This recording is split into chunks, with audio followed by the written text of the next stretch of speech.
Hey True Class, let's look at some problems from the 11.5 homework set.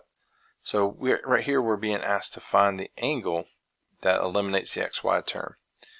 So we're going to need to come up with the angle, and then we'll also need to do this substitution that will come up with the original conic that has not been rotated. Alright, so when we're doing these, a is the number that's in front of x squared. So a is 1, c is the number in front of y squared. So c is also 1. So b is 10 here, but that doesn't matter because we're going to get 0. So the cotangent of 2 theta is equal to 0. That happens when 2 theta is pi over 2 or 90 degrees. So theta is equal to 45 degrees here. So 45 degrees is our angle rotation. All right, and then they want to know what is the new equation. So to get the new equation, we have to do a little bit of math. So cosine of 45 degrees, you're going to need cosine and sine, so I'll just go ahead and do those. They're both equal to the square root of 2 over 2. So this is equal to x prime times cosine is square root of 2 over 2, as is sine. So I like to say that this is equal to the square root of 2 over 2 times x prime minus y prime. And this is y equals the square root of 2 over 2 times x prime plus y prime. Just makes the math a little bit easier when we get in and start doing the math. All right, I'm going to go ahead and put the 24 on the other side, but this is the original equation that we had. So what we just found on the last slide is that the new x is the square root of 2 over 2 times this x prime minus y prime. So x squared is going to be that thing squared. Again, all I'm doing is taking x. This is x, and I'm squaring it because it says to square. So I'm just replacing x with what we found on that first slide that x is equal to. All right, and then I'm adding 10, and then I had another x. All right, y, same thing.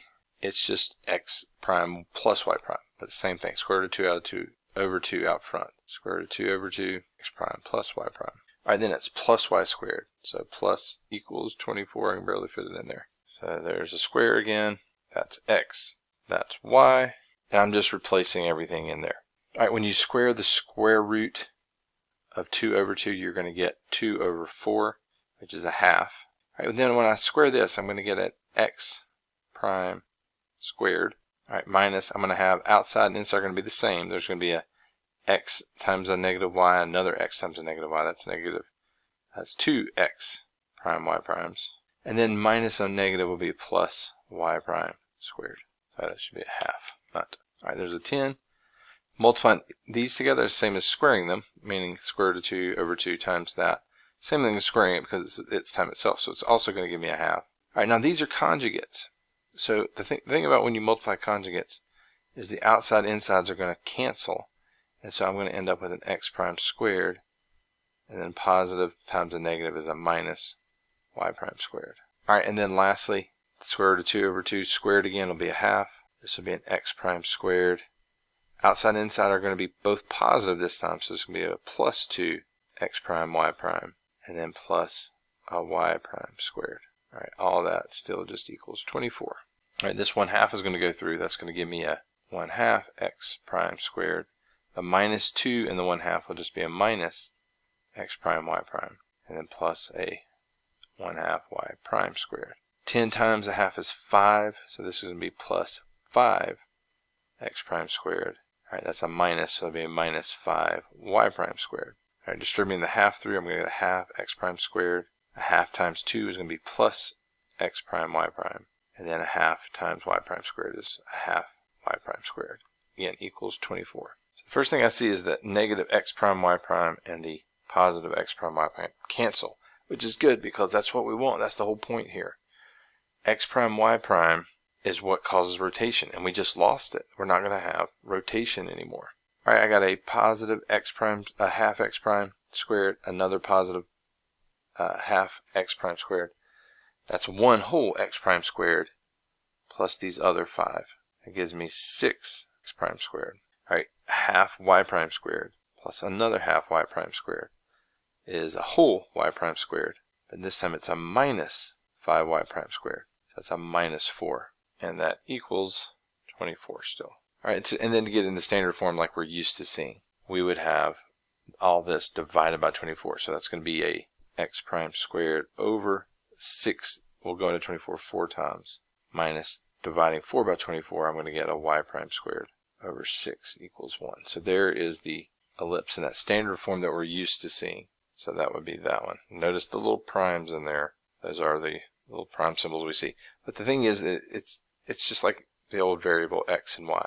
Alright, so what is this? What are we looking at? Because of the sign changes, one's positive, one's negative, this is a hyperbola. The center is the origin, and because x is the positive term, the vertices are the square root of 4 is 2. So plus and minus 2, 0. 2, 0, negative 2, 0. Alright, the transverse axis of the rotated continent is x prime because, again, that's the positive term. When we have the hyperbola, remember, hyperbola, one will be positive, one will be negative. The transverse axis is the variable that's positive. Alright, let me blow that up so we can see all the choices. So now we want to know what is the original, which one of these is the original graph, and then what's the new graph. So I graphed the original in Desmos just so we could see the original graph. And the window they have here, it looks like, well, it varies from graph to graph. Some of them go between negative 10 and 10, and then the others go between negative 5 and 30. So let's start off, 3 of them go between negative 10 and 10. So let's just start off with that one. But you can kind of see which one it is. I just want you to see that you can match your graphs in Desmos with what you're seeing. So there's what we see when we graph it, and we can see that matches choice D there. Alright, now again, you don't have to do this because that was the end of the question, but I just wanted you to see, what do we do this for? What is this? So this previous part of the question, if I were to graph that into Desmos at the same time with the original graph, what I end up with are, let me go to zoom square so it looks the same, but what we end up with is the original graph, the red one, is rotated by 45 degrees from this black one. So this distance right here is 2. So I'm going to make a circle, remember, with polar coordinates. So I can just write r equals 2, and that's a polar graph, green, so it's different.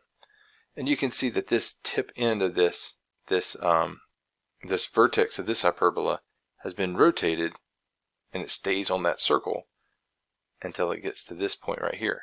And that point is at 45 degrees. Remember, 45 degrees, like square root of 2, is the same coordinate for x and y. The y coordinate equals the x coordinate. And you can see that's going right through that point, that vertex of this hyperbola. It literally has been rotated 45 degrees in the counterclockwise position, that standard rotation of a circle. Standard rotation of an angle. So anyway, I just wanted you to see that's what we're doing here. It's the questions I don't think go into depth enough about the end result. Like, what have we done when we create this that has the primes in it? It's creating a new ellipse or a new hyperbola or a new parabola, any of these new versions of these conics that have been rotated from standard position because there's an xy term present. It's getting them back to if they weren't rotated at all, if they were back in that standard position.